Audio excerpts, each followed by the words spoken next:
এই মেষ রাশির 2026 কেমন যেতে চলেছে? তুমি যখন প্রশ্ন করলে মেষ রাশির, আমি বলবো দেখো কৌস্তব, বহুদিন বাদে 2026 সাল মেষ রাশির জন্য জ্যাকপটের একটা ইয়ার হতে চলেছে। তার কারণ রাশির নবমপতি দ্বাদশপতি সে চতুর্থে আসছে, প্রথমে 3-এ থাকবে, তারপর চতুর্থে আসবে। প্রথমে 3-এ থেকে ভাগ্যে দৃষ্টি, নবমে দৃষ্টি, তারপর চতুর্থে এসে দশমে দৃষ্টি। তার মানে বোঝাই যাচ্ছে যে ভাগ্যের প্যারামিটারকে তুলবে, তারপর তুলে কর্মের প্যারামিটারকেও বাড়াতে আরম্ভ করবে। তার মানে পয়সা বাড়তে চলেছে মেষ রাশির পক্ষে। এবং শুধু তাই না, মেষ রাশিকে সাপ্রেস করে দেওয়া হচ্ছে বিভিন্ন যে সমস্ত কন্টেন্ট ক্রিয়েটার আছে বা যারা যারা বলছে বিভিন্ন সোশ্যাল মিডিয়াতে যে সাড়ে সাথী। দেখো, আমি মেষ রাশির জাতক এবং জাতিকাদের একটাই কথা বলবো, সাড়ে সাথীর ভয় পাওয়া উচিত না। কেন? তার কারণ মেষ রাশির ক্যারেক্টার কি? মেষ রাশির ক্যারেক্টার হচ্ছে, যদি তুমি দেখো তার সিম্বল, তাহলে একটি র্যাম, সে পাহাড়ের দিকে উঠছে। সে কিন্তু পাহাড়ের নিচের দিকে নামছে না, সে পাহাড়ের দিকে উঠছে। এবং সেটা খুব স্টিফ পাহাড়, মানে অত্যন্ত কঠিন একটা রাফ একটা পাহাড়। মানে আমরা যেরকম আমরা ওই মাউন্টেন ক্লাইম্বিং করি, ঠিক সেরকম টাইপের। এবং সেখানে তার দুটো পা বেশি ইউজ হচ্ছে। এদের পক্ষে কিন্তু সম্ভব পাহাড়কে চড়া, কিন্তু তার মধ্যে সেই আত্মবিশ্বাস রাখতে হবে, যেটা মেষ রাশি পারে না। কেন? মেষ রাশির মধ্যে ডমিনেশন আছে, মেষ রাশির মধ্যে অ্যাডভেঞ্চারাস কোয়ালিটি রয়েছে। কেন? তার কারণ মঙ্গলের একটা রাশি, এবং সেটা অগ্নিতত্ত্বের রাশি। তার মানে আগুনের মধ্যে জ্বালিয়ে পুড়িয়ে দেওয়ার ক্ষমতা রয়েছে। মানে তুমি যদি মনে করো যে না, আমার কোনো খারাপ নেই, আমি আর 5টা রাশির থেকে এগিয়ে যাব, তাহলে তুমি পারো ভাই। শুধু তোমাকে ভেতরে তোমার সেই ব্যাপারটা ইনপুট করতে হবে। বাট মঙ্গল তো দেখো, একটা যোদ্ধা যেমন যুদ্ধও করতে ভালোবাসে, সে কিন্তু আবার পিছনে ইমোশনালও বটে। তার কারণ একজন যোদ্ধাকে তুমি যদি জিজ্ঞেস করো যে তোমার অন্য লোককে মেরে কেমন লাগছে, সে কিন্তু তার দেশের জন্য তাকে মারছে, তার সিকিউরিটির জন্য মারছে। বাট তাকে যদি তুমি পার্সোনালি প্রশ্ন করো, সে কিন্তু বলবে যে না, আমি মৃত্যু চাই না। তার মানে তার একটা ইমোশনাল জায়গা আছে। আজকে হনুমানজি যদি মঙ্গলে হয়, তার মানে হনুমানজি দেখো তার মধ্যে কত শক্তি, বাট তিনি রামের সামনে বসে থাকেন হাত জোড় করে। তার মানে এটা মেষ রাশির কোয়ালিটি। তার মানে মেষ রাশির এই কোয়ালিটিটা দরকার, অবশ্যই দরকার। বাট সাবমিশন বা আমি অ্যাকসেপ্ট করা বা আমি রেসপেক্ট দেবো, এটা তো রেসপেক্ট দেওয়া। কিন্তু আজকে আমার মধ্যে ক্ষমতা রয়েছে, আমি যদি সেই ক্ষমতাকে আমি আন্ডার এস্টিমেট করি, তাহলে আমি কি হব? আমি তলিয়ে যাব। আজকে মেষ রাশিকে সেই তলানিতে ফেলা হচ্ছে। কেন? শনি দ্বাদশে বসে রয়েছে, আপনার রাশির কাছাকাছি এসে গেছে, আপনাকে সাড়ে সাতির প্রকোপে ফেলবে না ভাই। শনি দ্বাদশে চলে এসে রাশি সাপেক্ষে শনিকে, রাশি সাপেক্ষে শনি দশমপতি, রাশি সাপেক্ষে শনি একাদশপতি। দশম মানে কর্ম, তার মানে তুমি কর্মের কারক গ্রহ তোমার রাশির দ্বাদশে বসে রয়েছে, সে একাদশপতি। তার মানে আমি কর্ম করব, কর্ম থেকে তো ইনকাম করব। তাহলে ইনকাম আমি কোথা থেকে জেনারেট করি? একাদশ। তাহলে আমি কর্ম করলে তাহলে কর্মের দ্বিতীয় ভাব তো, আমরা 2 থেকে আমরা অর্থ ধরি। তাহলে আমি যদি 10কে 1 ধরি, তাহলে 1-এর 2-কে একাদশ। তার মানে একাদশ থেকে আমার নৈসর্গিক সফলতা, আমার ইনকাম, আমার ইত্যাদি ইত্যাদি জিনিসগুলো আমার জেনারেট হচ্ছে। তার মানে শনি কোথায় বসে আছে? দ্বাদশে। কোন জায়গা? মোক্ষ। তার মানে মোক্ষ মানে কি? শব্দটা কি? তার মানে তুমি মোক্ষ প্রাপ্তি করলে, তার মানে তুমি একটা গিফট দেওয়া হলো। আজকে যুধিষ্ঠির যখন স্বর্গে যাচ্ছিলেন, তিনি স্বর্গে গিয়ে যখন বললেন যে আরে কৌরবরা এখানে কি করছে, তখন উপরওয়ালা কি বললেন যে ভাই তোমার তো এটা দেখার দরকার নেই কৌরবরা এখানে কি করছে, তুমি তোমার প্রশ্নটা করো, ওরা এখানে কেন সেটা তো আমি বিচার করার জন্য বসে রয়েছি। তো আজকে শনি যখন ওই মোক্ষে বসে রয়েছে, তার মানে সে গিফট দেওয়ার জন্য বসেছে। কাকে? মেষ রাশিকে।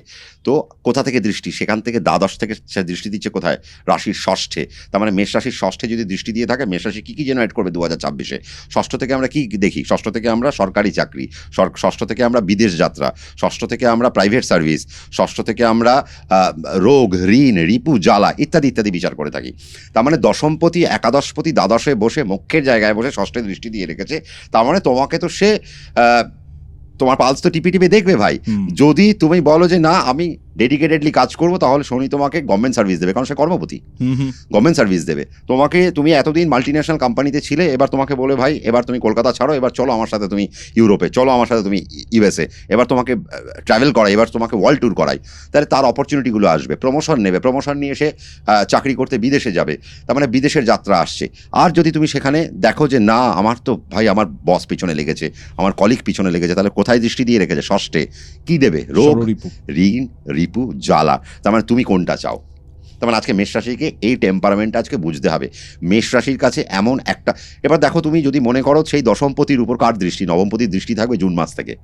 কেন বৃহস্পতি তো সেই শনির উপর দৃষ্টি ফেলবে, তার মানে বৃহস্পতির দৃষ্টি যখন ওর উপর পড়বে তখন থেকে আমরা কি দেখবো, গুরু শৈরী যোগ তৈরি হচ্ছে।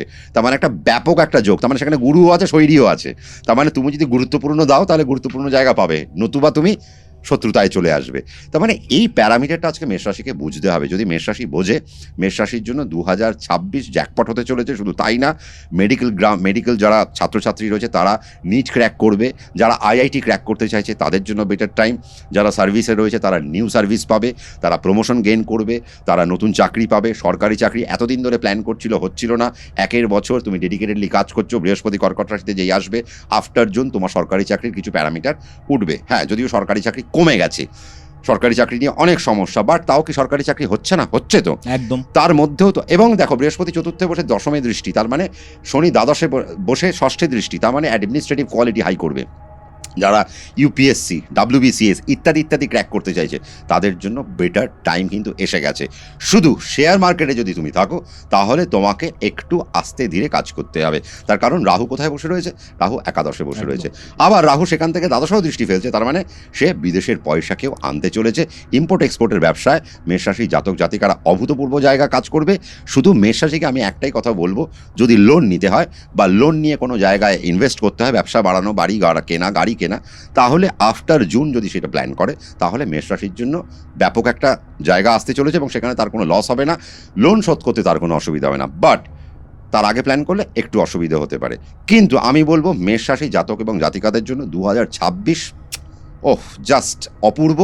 শুধু কাজে লাগাতে হবে, নো নেগেটিভিটি, নেগেটিভ কথা শুনবো না, নেগেটিভ কথা মানবো না, পজিটিভ কি করতে পারবো, নেগেটিভ কি আছে কোয়ালিটি সেটাকে দূরে সরাবো, দিয়ে পজিটিভিটিটাকে ইমপ্লিমেন্ট করলে বছরটা আমার জন্য হয়ে যেতে পারে। আর মেষ রাশিকে কালো এবং নীল আর সবুজ রং থেকে 2026 একটু দূরে থাকতে হবে। মেষ রাশির একটা ব্যাপার খুব বেশি পাই সম্রাটদা, সেটা হচ্ছে তারা বলে তাদের নাকি গুপ্ত শত্রু প্রচুর রয়েছে। গুপ্ত শত্রু যদি আমি কনসিডার করি 2026 কি এটা নিয়ে প্রবলেম থাকতে পারে? না, ওই যে বললাম, তুমি যদি ভয় পেয়ে যাও তাহলে তোমার গুপ্তশত্রু বেড়ে যাবে। অবশ্যই তোমার থেকে নিচু তলায় যারা কাজ করে তারাও তোমায় পোক করতে আরম্ভ করবে, তারা তোমার চাকরি খেয়ে নিতে পারে। তো সেই সমস্যাগুলো কাজেই তো ওই যে কী বললাম, তোমার মধ্যে আত্মবিশ্বাস বাড়াতে হবে।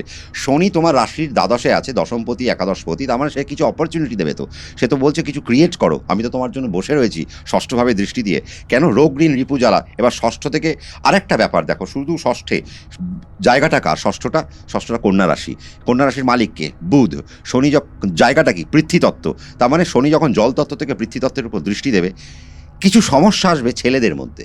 কি ছেলেদের মধ্যে আস্তে আস্তে মেয়েদের উপর ভালোবাসাটা কমে তারা সমকামিতার দিকে এগোবে, এটা একটা প্রবলেম কিন্তু শনি দেবে। এই একটা, এবং তারাও সেটাও কিন্তু মেন্টাল জায়গা থেকে আসবে। কেন? তার কারণ সে মনে করবে আমার দ্বারা কিছু হবে না, আমার দ্বারা কিছু হবে না। এবং তুমি আরও একটা ব্যাপার দেখো, তোমার দশমপতি একাদশপতি শনি দ্বাদশে বসেছে।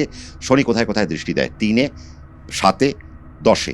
তাহলে 3, 7, 10 যখন সে পূর্ণ দৃষ্টি দিচ্ছে, তার মানে শনি মীন রাশিতে বসে বৃষ রাশির উপর পূর্ণ দৃষ্টি, তাহলে মেষের দ্বিতীয় ভাব, তার মানে অর্থভাব। তার মানে মেষ দশমপতি একাদশপতি যখন অর্থভাবে দৃষ্টি দিচ্ছে, তার মানে বুঝতেই হবে সে তোমার অর্থ জেনারেট করবে। বৃহস্পতি সাহায্য করবে জুন মাস থেকে। বছরটাকে লুটে নাও।